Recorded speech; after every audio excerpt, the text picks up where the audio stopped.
Its name is Olea europea, and it can be burned to a black stump and still refuse to die. Cut it to the ground, and within weeks green shoots climb straight out of the charred wood. And the reason is buried where almost no one thinks to look. Farmers around the Mediterranean have known this for thousands of years. They will tell you there is no reliable way to kill an old olive tree short of tearing its entire base out of the earth, root and all. Prune it hard, and it comes back thicker. Let a wildfire race through the grove, and the trees stand there black and skeletal, apparently finished. Then, a month later, the same trunks are fringed with new leaves. A grower in Andalusia once described watching an orchard he was certain had died turn green again from the ground up. This is a tree that treats catastrophe as a haircut. It is one of the oldest living things a human has ever farmed, and some individual olive trees alive right now were rooted before the first alphabets were written. But to understand why fire barely slows it down, you have to start with where it chooses to live. It chooses the worst ground on purpose. The olive belongs to the dry, rocky rim of the Mediterranean, the sun-scorched hillsides of Greece, Spain, Italy, the Levant, and North Africa, where the summers are long and rainless and the soil is thin, stony, and poor. This is land where most fruit trees would starve. The olive treats it as home. It wants heat, it wants drought, and it wants a winter that is cool but never truly freezing, because a hard, sustained frost is one of the few things that can genuinely hurt it. Give it those conditions, and it will grow slowly, patiently, for centuries. You find olives clinging to terraced slopes too steep to plow, on limestone ridges above the sea, in places where the wind carries salt and the rain arrives only a few weeks a year. Part of the secret is underground. The tree runs a wide, shallow net of roots to catch every drop of a brief rain, and drops deeper anchors to survive the long dry. And what happens at the base of that trunk, down where the roots meet the wood, is the part no one expects. It is the single reason this tree is almost impossible to kill.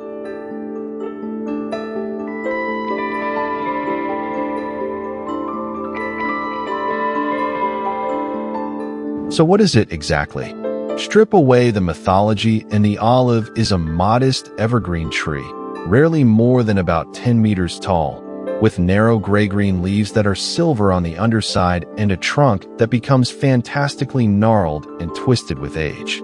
It belongs to the olive family, alongside ash trees, lilacs, and jasmine, an unglamorous branch of the plant kingdom. Its leaves are built for drought, small, leathery, coated in a waxy skin, and pale enough to bounce away the harsh sun.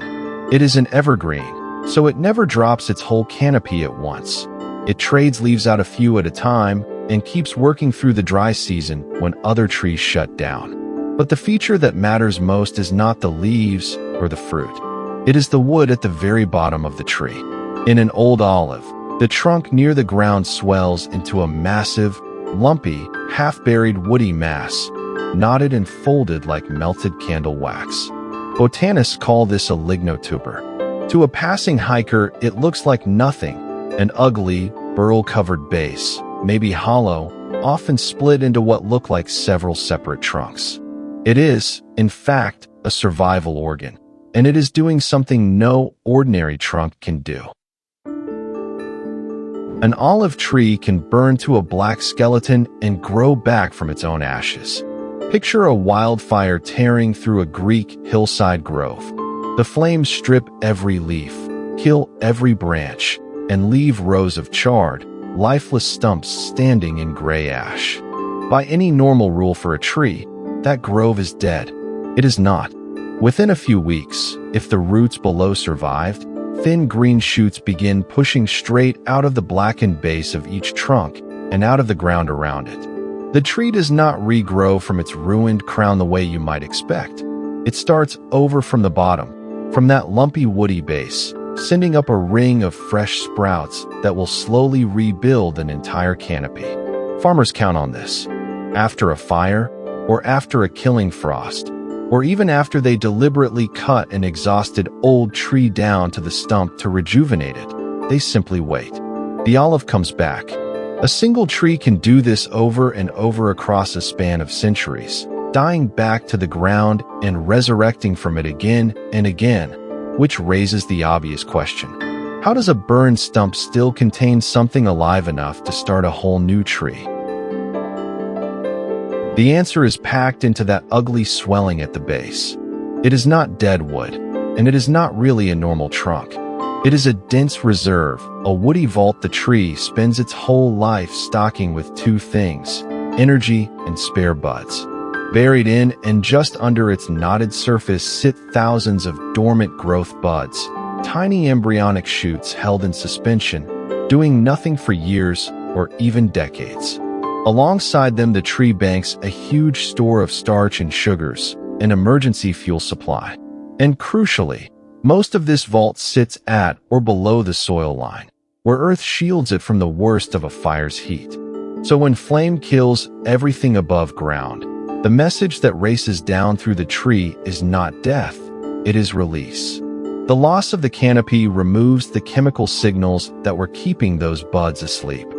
Freed and fed by the stored starch, the dormant buds wake all at once and erupt as new shoots.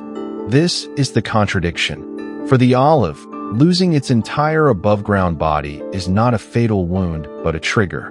Most trees keep their future in their crown, up in the light. The olive keeps a complete backup copy of itself underground, in the dark, waiting, which is also why cutting one down so rarely works.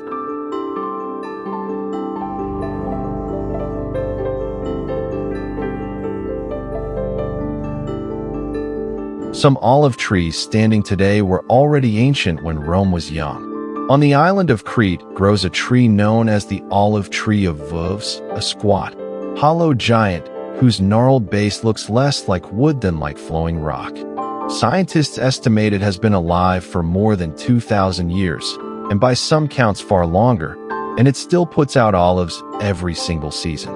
Its trunk is so old that the original heartwood has rotted away entirely, leaving a living shell that keeps growing around the empty space. That is the strange truth of a very old olive. It is less a single fixed body than a slow, self-renewing colony of wood, constantly replacing itself from that base. People have farmed and cultivated the olive for around 6,000 years, since before the earliest written records, which means the tree as a domesticated companion is older than history itself. Individual wild olives may be older still.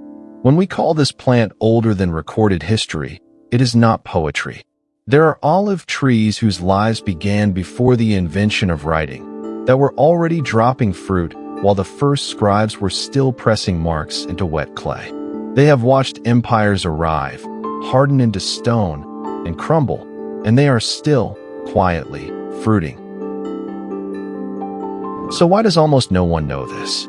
Because the olive hides its best trick in the most boring place imaginable, underground, in a lump of ugly wood we walk past without a glance.